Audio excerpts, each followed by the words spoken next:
Hello ఉదరమేశ్వరి viewers, నేను మీ pecker Madhu. ఈరోజు మనం దర్శించుకోబోయే దివ్యక్షేత్రం ఎంతో పురాతనమైన మహిమానిత్వమైన శ్రీ గోలింగేశ్వర స్వామి కుమార సుబ్రహ్మణ్యేశ్వర స్వామి వారి ఆలయం.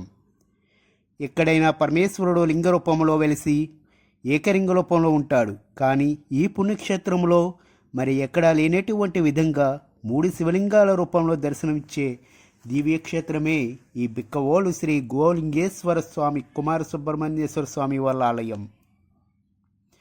అంతేకాదు, తమిళనాడులోని పళని తర్వాత అంత ప్రాచుర్యం సంతరించుకున్నది ఈ బిక్కవోలు ఆలయం. ప్రతి ఆలయంలోనూ సుబ్రహ్మణ్యేశ్వర స్వామి 2 భార్యల సమేతుడై శ్రీ వల్లిదేవసేనత సమేత సుబ్రహ్మణ్యేశ్వర స్వామిగా ఉంటారు. కానీ ఆలయంలో సుబ్రహ్మణ్యేశ్వర స్వామి వారు వివాహం కాని అవివాహితుడిగా ఇక్కడ భక్తులకి దర్శనమిస్తారు. కాబట్టి ఈ ఆలయానికి అంత ప్రత్యేకత సంతరించుకుందేమో అని చెప్పవచ్చు.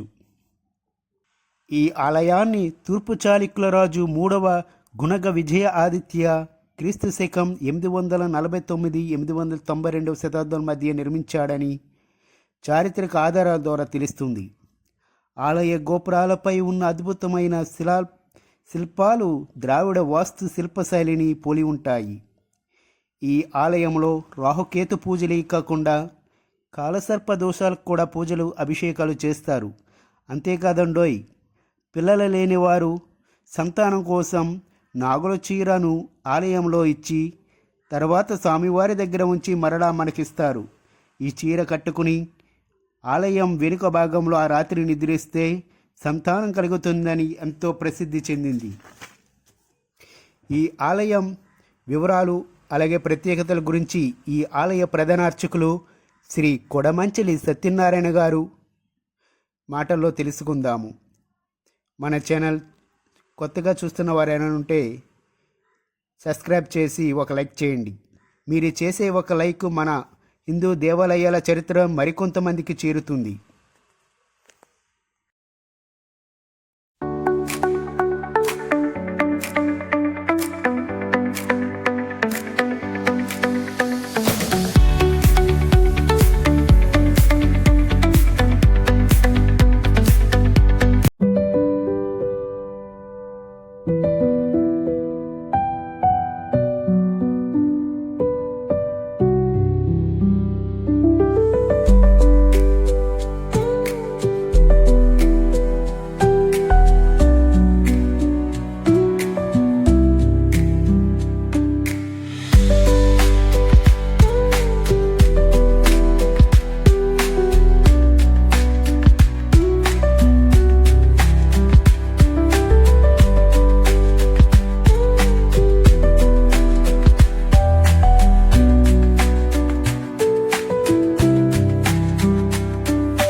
నా పేరు పడమంచిలి సత్యనారాయణ.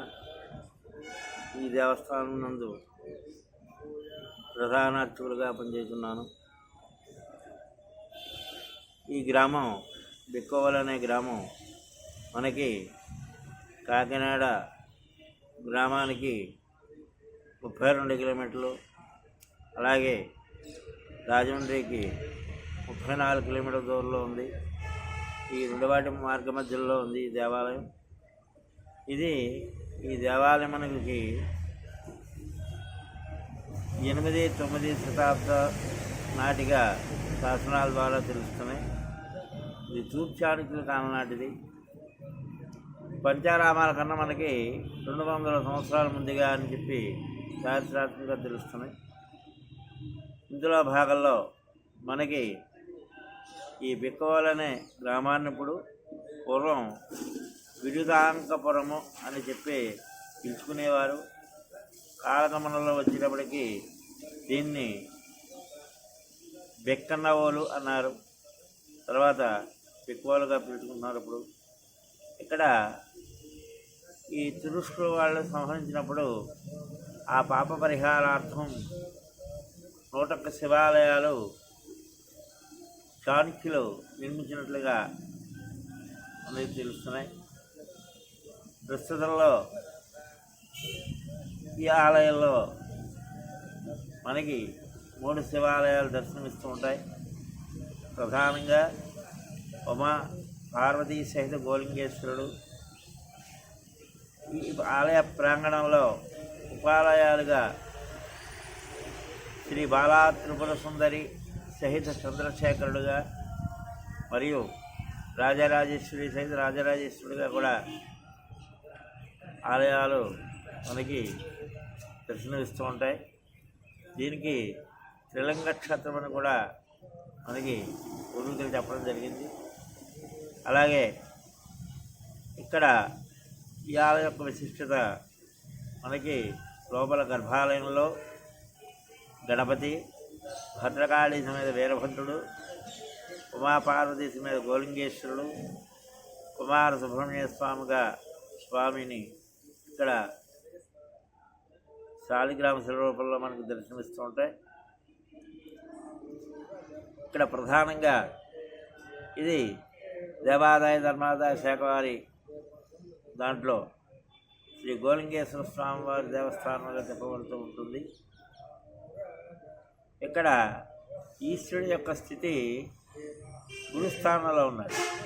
గురుడికి ప్రధానంగా పనిచేస్తుందని పూర్వం హేమఖండంలో కూడా దీన్ని సర్వే చేస్తూ ఇక్కడ చెప్పడం జరిగింది. విఖ్యాతనం ఇక్కడ ఈ ఈశ్వరుడికి గురువారం కూడా విశేషం ఉంటుంది. అలాగే ఇక్కడ ప్రత్యేకమైన విశేషం ఏంటంటే ఈ 3 శివాలయాలకి కూడా బ్రహ్మసూత్రం ఆధారం కలిగి ఉంటాయి. అంటే మన చాకటి కోటేశ్వరరావు గారు చెప్తున్న ప్రకారము మనకి ఈ బ్రహ్మసూత్రం కలిగి ఉన్న శివాలయాన్ని కనుక దర్శనం చేస్తే 7 జన్మ కృతం పాపం, అంటే మన 7 జన్మల కృతం చేసినటువంటి పాప పరిహారం అంతా కూడా అవుతుందని ప్రతీతి. అలాగే ఇక్కడ గోలింగేశ్వరుడికి ప్రధానంగా చాణక్యుల టైంలోనే ఈ దేవాలయం అంతా కూడా శుభ్రం చేయడం, వాళ్ళ పునర్నిర్మాణం చేయడం జరిగింది.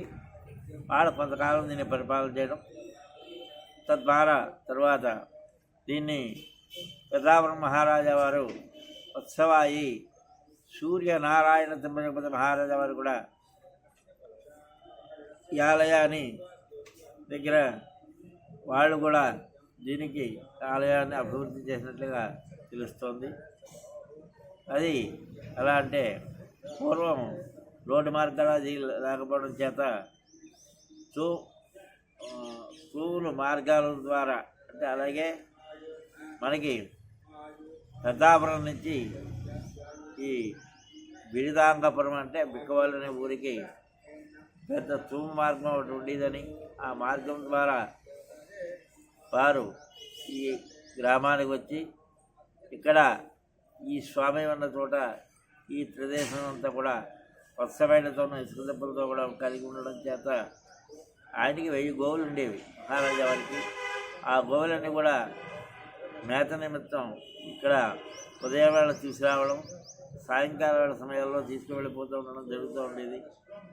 అట్టే విధంలో స్వామికి దగ్గర వచ్చేటప్పటికి ఇక్కడ గోలింగేశ్వరుడిగా ఇప్పుడు చెప్పబడుతున్న స్వామి ఆ కాలంలో విజయేశ్వరుడిగా చెప్పబడ్డారు. విజేదంటే ఈ చాణక్యులు శివార్చన చేసి శత్రువులపై యుద్ధానికి వెళ్ళి కార్యదైవే తిరిగి వచ్చేవారు. విద్యార్థులు విజయేశ్వరుడు తెలుసుకున్నారు ఆ కాలంలో. తద్వారా వాళ్ళు గతించిన తర్వాత ఆ స్వామి ఉన్న చోట మంచి ఇసుక దెబ్బలతో కూడా అలా కప్పబడి ఉండడం చేత అక్కడ ఈ గోవులన్నీ కూడా తిరుగుతూ ప్రదక్షిణం చేసి అక్కడ పాలు వదులుతూ ఉంది. ఈ పాల మడుగులు చూసి వెంటనే ఈ పైలికాపులు అందరూ కూడా మహారాజు ఫిర్యాదు చేసేప్పటికి వెంటనే ఆయన ఇక్కడ విశ్వేశం ఉందని గ్రహించి వెంటనే అది నేలంతా కూడా శుభ్రం చేసేటప్పటికి లింగం ఆబద్ధంగా ఉన్నాడు. గోవుచే తెలుసుకున్నాడు కనుక ఆయన గోలింగేశ్వరుడైన నామధేయం చేశారు. ఇప్పటికీ కూడా ఆ యొక్క గోత్ర నామాలతో ముందుగా మహారాజా వారికి అర్చనావధానాలు చేసిన కార్యక్రమాలు చేయడం ప్రారంభమవుతాయి. రోజు కూడా ఉదయం మనకి 6 గంటల నుంచి మధ్యాహ్నం 1 గంట వరకు, మళ్ళీ సాయంత్రం 4:30 టు రాత్రి 8 గంటల వరకు దేవాలయం ఉంటుంది. ప్రతిరోజు ఆలయం తెరిచేటువంటి వేళలు ఇక్కడ ఈ గోలింగేశ్వర స్వామికి ప్రప్రదంగా మనకి తెలుగు ఉగాది ముందు అంటే 6 రోజుల ముందు శివ కళ్యాణం చేస్తారు. అంటే పాల్గొన మాసంలో బహుళ ఏకాదశి నాడు కళ్యాణం అవుతుంది స్వామివారికి. ఉగాది రోజుని శ్రీ పుష్పోత్సవ కార్యక్రమం చేస్తారంటే పాంచానక దీక్షతో స్మార్త ఆగమం ప్రకారం కూడా ఈ యొక్క అర్చనా విధానాలు జరుగుతూ ఉంటాయి. అలాగే ఇక్కడ గురుడి యొక్క దోషం ఉన్నటువంటి వారు కూడా అందరూ కూడా ప్రతి గురువారం కూడా ఇతర జిల్లాలు ఇతర రాష్ట్రాల నుంచి కూడా వచ్చి ఇక్కడ స్వామికి అర్చనా విధానం అభిషేకాలు పూర్తి చేసుకుని ఆయా కోరికలు నెరవేర్చుకుని వెళ్తూ ఉంటారు.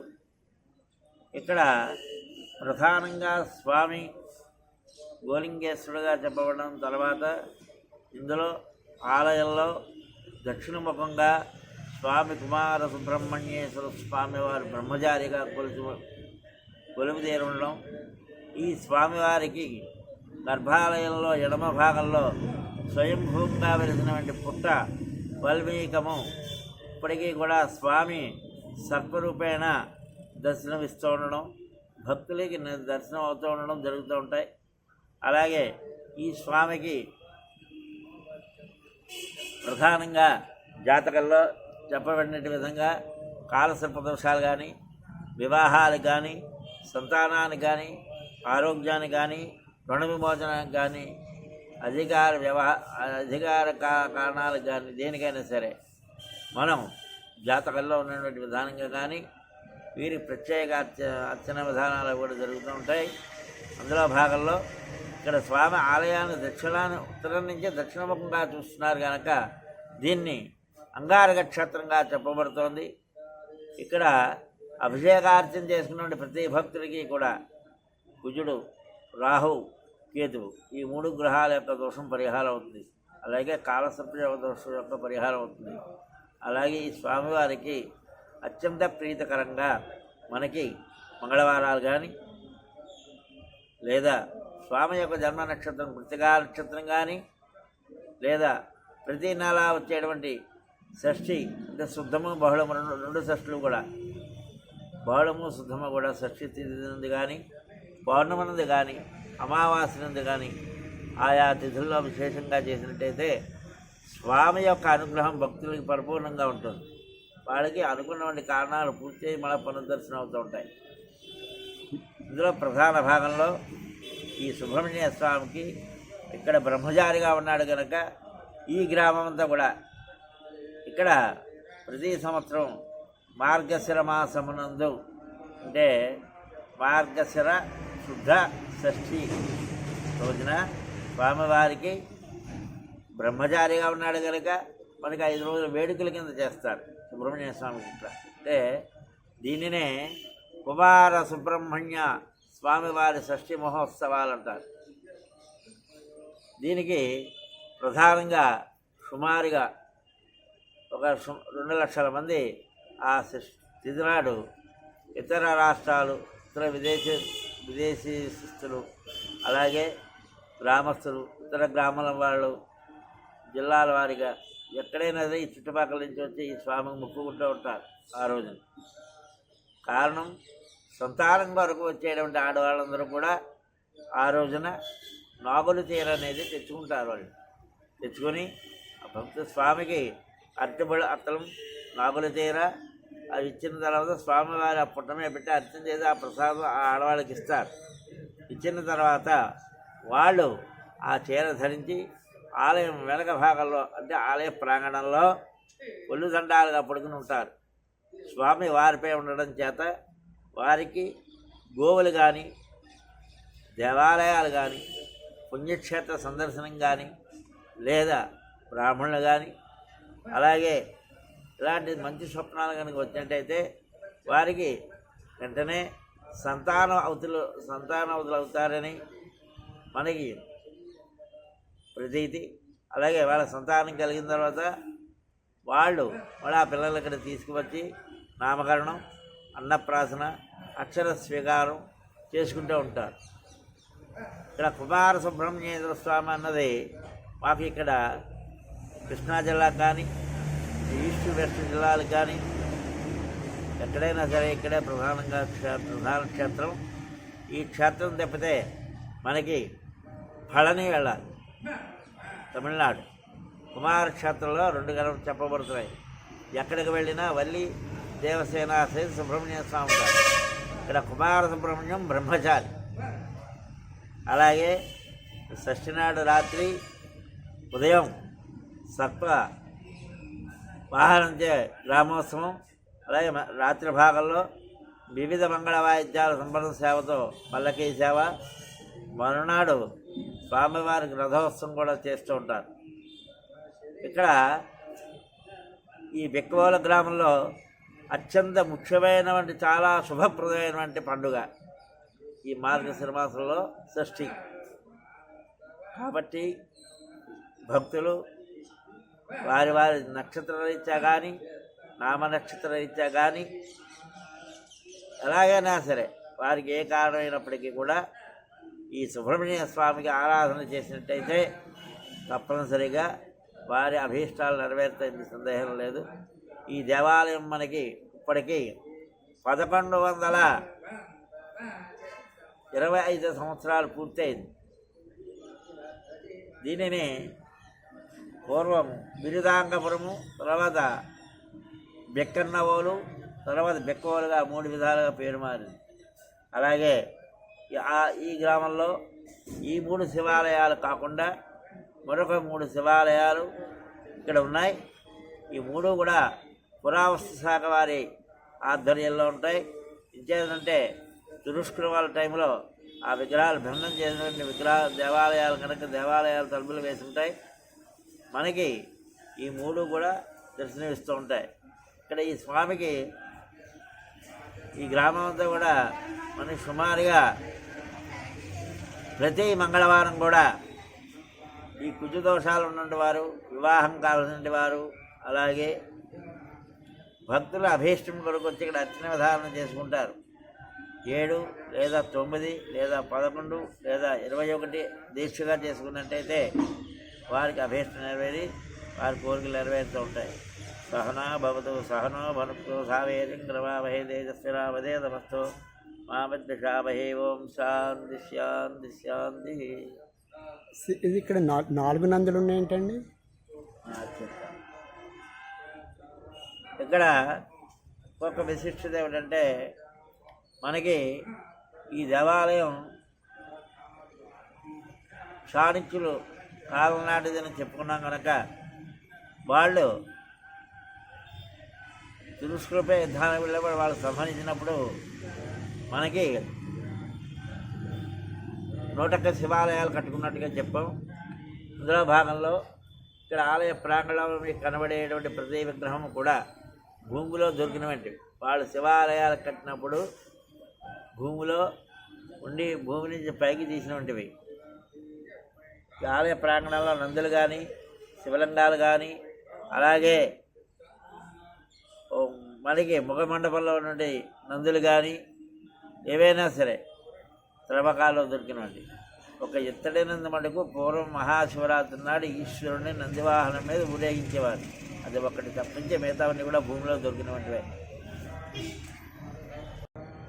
ఈ బెక్కోల గ్రామంలో ఈ ప్రాచీన దేవాలయంలో అంటే 8-9 శతాబ్దం నాటిది కనుక ఇక్కడ స్వామివారికి కుమార సుబ్రహ్మణ్యేశ్వర స్వామివారికి ఇతర గ్రామాలు, ఇతర జిల్లాలు, ఇతర రాష్ట్రాల నుంచి వచ్చేంత వరకు సత్రం సదుపాయం కూడా ఉంది. అలాగే ఇక్కడ స్వామివారికి మంగళవారం పురస్కరించుకుని స్వామి మంచి తేజస్సులో ఉంటారు కనుక స్వామి అనుకున్నటువంటి అభీష్టం నెరవేరుతుంది కనుక ఇక్కడ ఈ భక్తులకి అన్నదాన వితరణ కూడా, అన్నప్రసాదం, అన్న సమారాధన చేయడం కూడా జరుగుతోంది. కాబట్టి భక్తులందరూ కూడా తెలుసుకుని మాకు సహకరించవలసిందిగా కోరుతున్నాము.